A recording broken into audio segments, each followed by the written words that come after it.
I thought I should take some extra time to let us center and get that image of my dancing out of your heads before we continue. Our worship, or our scripture reading this morning comes from the Old Testament book, 2 Samuel. And it is the story of David bringing the Ark of the Covenant into Jerusalem. David again brought together all the able young men of Israel, 30,000. He and all his men went to Bala in Judah to bring up from there the Ark of God, which is called by the name of the Lord Almighty, who was enthroned between the cherubim on the ark. They set the Ark of God on a new cart and brought it from the house of Abinadab, which was on the hill. Uzzah and Ohio, sons of Abinadab, were guiding the cart with the Ark of God on it, and Ohio was walking in front of it. David and all Israel were celebrating with all their might before the Lord, with castanets, harps, lyres, timbrels, sistrums, and cymbals. Now King David was told, "The Lord has blessed the household of Obed-Edom and everything he has because of the Ark of God." So David went to bring up the Ark of God from the house of Obed-Edom to the city of David with rejoicing. When those who were carrying the Ark of the Lord had taken 6 steps, he sacrificed a bull and a fattened calf. Wearing a linen ephod, David was dancing before the Lord with all his might, while he and all Israel were bringing up the Ark of the Lord with shouts and the sound of trumpets. As the Ark of the Lord was entering the city of David, Michal, daughter of Saul, watched from the window. And when she saw King David leaping and dancing before the Lord, she despised him in her heart. They brought the Ark of the Lord and set it in its place inside the tent that David had pitched for it.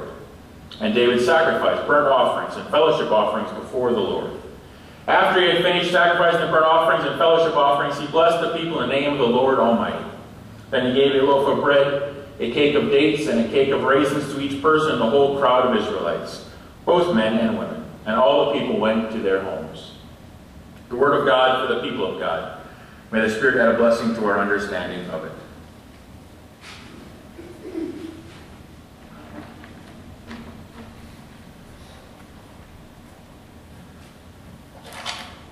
As I was mentioning in the children's sermon, when's the last time you were so excited you couldn't help but dance?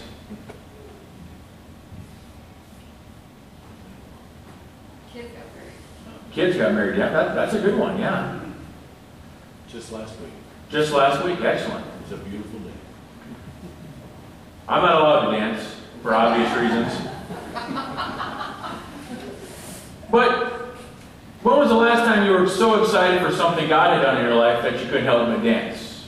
Or you were just so excited that you couldn't help but share it with somebody or anybody anybody. Something that God had done in your life. Do we know what it feels like to worship God with all of our might? Being good European, Northern European, probably mostly descendants, if you're like me, from mostly Germany, dancing and worship is solemn. It's not real exciting. There's not a lot of throwing your hands in the air and moving around and shouting back and forth, which is fine. That might be a little disconcerting if that were to start all of a sudden.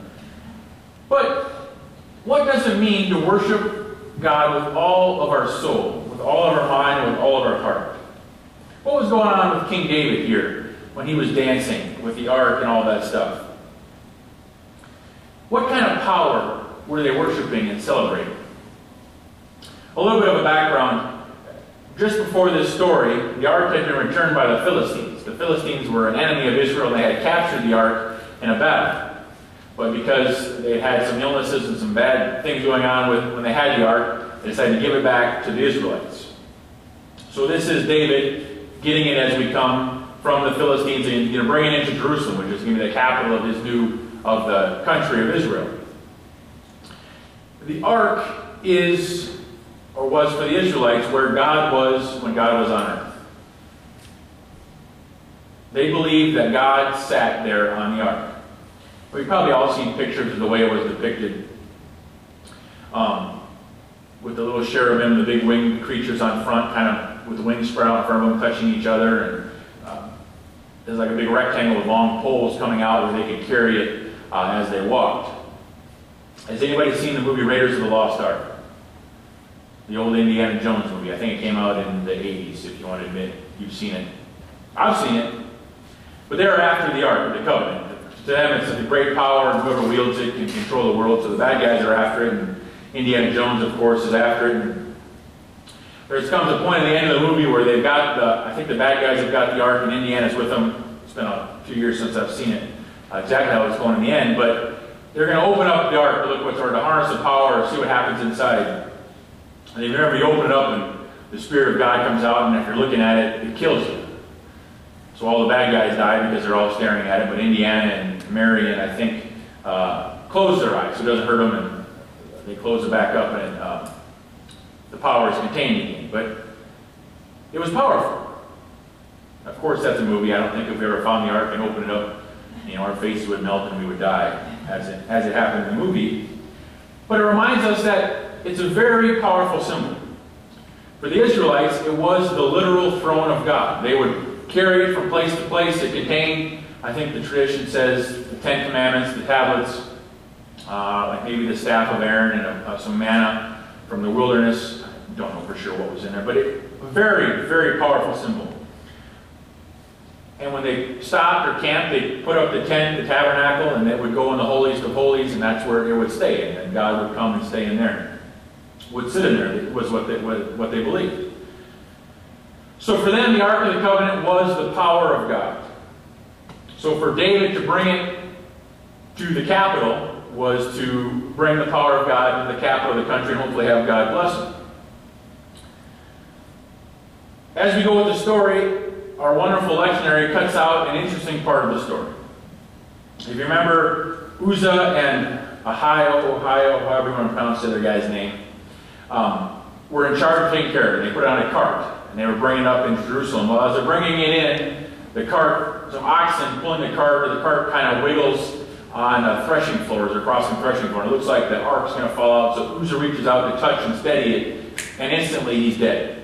The anger of God is kindled against him, and he's dead, because the ark is something so holy and so powerful that if you were to touch it, you were dead.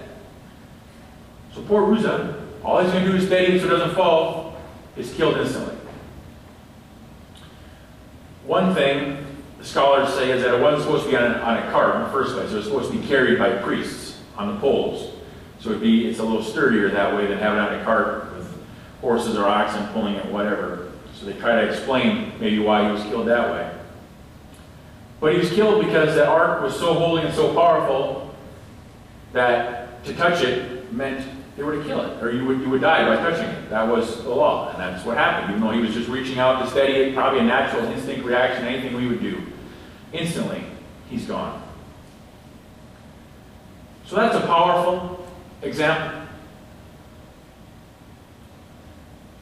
The question that story brings up for us today is, do we look at God with that same awe and that same reverence? After David witnesses this accident with Uzzah, he's scared to bring it all the way to Jerusalem, so he puts it in Obed's house. We get that in the second part of the reading there. He says, you just keep it for a while. I'm sure Obed was just thrilled. Yeah, great, put it in my house, we'll store it for a while. I got kids, I'm sure they don't play with anything or touch anything they're not supposed to. But he's scared to bring it up, so Obed keeps it for a while. David notices that his house is blessed with whatever, riches, food, more children, whatever the blessing is. And finally, as we get to the scene, David realizes, okay, I'm going to bring it to Jerusalem. And the rest of that story then is David bringing it out of Obed's house and furthering it into the Jerusalem, and he's dancing, and Michael is embarrassed by him dancing. One of his wives is embarrassed by his dancing. There's a long, complicated backstory on why she's embarrassed. I won't get into it. But safe to say, he's being a fool in his dancing because he's so excited. He's so happy that he's finally bringing the ark up. He knows the story, he knows the power, and he just can't help himself. So I asked, why or when is the last time we felt that way about our relationship with God? And I thought more about it. When do we ever even think of God as being quite that powerful? Or have we kind of put God in a little box, made God like our genie, where we rub the lamp when we need something, or like something different in our life, we want somebody to be healed, or we think something else, and we come ask God to help grant our wish or our prayer, and then put God back in the bottle if anything else were to happen. Do we really believe in that power of God? And that the examples of that ark remind us. God is unimaginably powerful. God created everything, obviously. But when we worship, when we think about God in our lives, do we even begin to stand in awe of that power? Do we have any idea what it is? For the quote by Annie Dillard, she wrote a book, Teaching a Stone to Talk. Does anyone have the foggiest idea of what sort of power we so blithely invoke? Whereas I suspect there's no one believe a word of it. It is madness to wear lady straw hats and velvet hats to church. We should all be wearing crash helmets. Ushers ought to give us life preservers and lash us to the pews. If we're truly going to worship God, if we're truly going to invoke that power, maybe we should have some safety equipment. This fits Alex's head too, by the way. But think about it. If we truly believe in that all-powerful God, why do we not tap into that power? Why is it we just pull him out of the bottle or out of the box and we want him, but if God really starts to work on changing my life or something, I don't want to deal with that. David was scared for a while, even a man who is called a man after God's own heart. David was scared of that power. Are we scared? Do we stand in awe of that same God? Have we lost some or a lot of that? I'm not advocating we all wear bike helmets to church next Sunday. But think about that for a second. In our Western sensibilities, in our worship, have we tamed God so much that we've lost that power and that awe? When we do our devotions or when we spend quiet time with God, is it just something we end up doing because we found an extra 10 minutes for that day? Or is it something where our life seems to be spinning so far out of control, like finally, I better do something to fix this? Or we think about sacrificing our money or sacrificing our time or our energy. When we find it for doing for God, we find it just, well, if I've got a little time here, if I've got a little energy here, if I've got a little money left over, I'll give some. Has God kind of been relegated to that if we have time? Sometimes for me, yes. I struggle all the time with making time to do devotions, for one example. I'll do it in my office when I get here to church. Because at home, I don't want to get up early. That's hard to do. That snooze button's real cool. Then the boys get up and then the day starts. I'll do it when I get to my office. Well, then the phone rings. I turn the computer on. I got to check Facebook. I better check CNN, make sure the world's not falling apart. I better check ESPN, there's some sports. Oh, it's 11 o'clock. It's time for lunch. Day's done. Shot. I'll do it before I go to bed. Where do I usually end up sleeping? Falling asleep in my chair before I even make it to bed. I'll do it tomorrow. You know how that goes, right? That's hard. If I do it, if I make time to do it, if I force myself to, instead of just, if I have some extra time, I say, I'm doing it now, I'm always amazed at how much of a different perspective I get in life. Not that everything goes smoothly, but it feels like I've got a handle on things sometimes. It's amazing how much different the outlook is. With our money. For years now, Tracy and I have just taken in our bank, the checks mailed to the church twice a month. We have no control over it, it's automatic. But for years before then, it used to be, did you write the check Sunday? No. Did you? No. Well, what do you think we should get this Sunday? You know, we got some things coming up, or we got this coming up, or maybe we can afford a little bit more this time, or not so much, or we really can't give anything this time because we don't have anything left over. That's the God that we serve. Whatever I have left over, I'm going to give him. Or if I've got a little extra, I didn't go out to Red Lobster twice this week, or Golden Corral, if you're Isaac, I guess. But what you have left over is what we're giving, or what do we have time for? That's the power that we worship, and that's how we treat it. I think it is sometimes.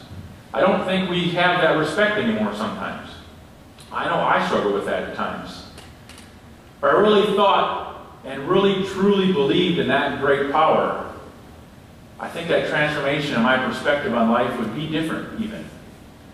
If it wasn't just if I got time, if I have something left over. Oh, they're asking me to do something again. No, somebody else can do it. God doesn't want me to help there. God wants me to be a little nicer. God wants me to work on this part of my life where it's a little rough around the edges. I'll get to it. God can't mean that. I don't have time to deal with that. Tapping into that power means change. It means something different. And that is scary. It requires our sacrifice. It requires a change in our lives. And that is money, that is time, that is energy. It has to be. God can't be for whatever I have left over and then us expect God to help us out when we need it. If we don't work in that relationship at the front end, it's not going to come all rushing to us in the back end. It's not that God's not there and God doesn't want to help. God's not dead. It's that we haven't built that relationship on the front end, so it's hard to make that end. We haven't made that connection, so that connection doesn't work so good on the back end. It's a lot harder to tap into. So think about in our lives, where is God challenging us? I can't answer. That's different for everybody. I know where God challenges me in my life. It's to make time to find to be with Him. So I can build that connection and tap into that power. And in doing so, God's going to show me some things that I need to change. I need to do better. So for your life, what is the change? Where is God challenging you? Maybe God's challenging you to give more, whether it be money, whether it be time, whether it be energy. Maybe God's challenging you to work around some rough edges in your life. With some relationships, with coworkers, with friends, with family, with kids. I don't know. Everyone knows. It's there. Do we choose to listen and do we choose to believe that God has the power to help us through it? And then do we trust God to know that God knows what's best? I think that's where the real nuts and bolts is. Do we trust God to know what's best? Or do we know what's best? God, you're asking for a little more, not this month, next month, next year. When I get this done, when I get that done, then I'll do it. Maybe it's too late. Maybe you already missed what God wanted to bless you with. Do we truly trust and believe in that same power and what God offers us? Or is God just the genie in the bottle? Or do we need to wear the crash helmet when we truly ask God to change our lives? I want to wear the crash helmet, but it is hard.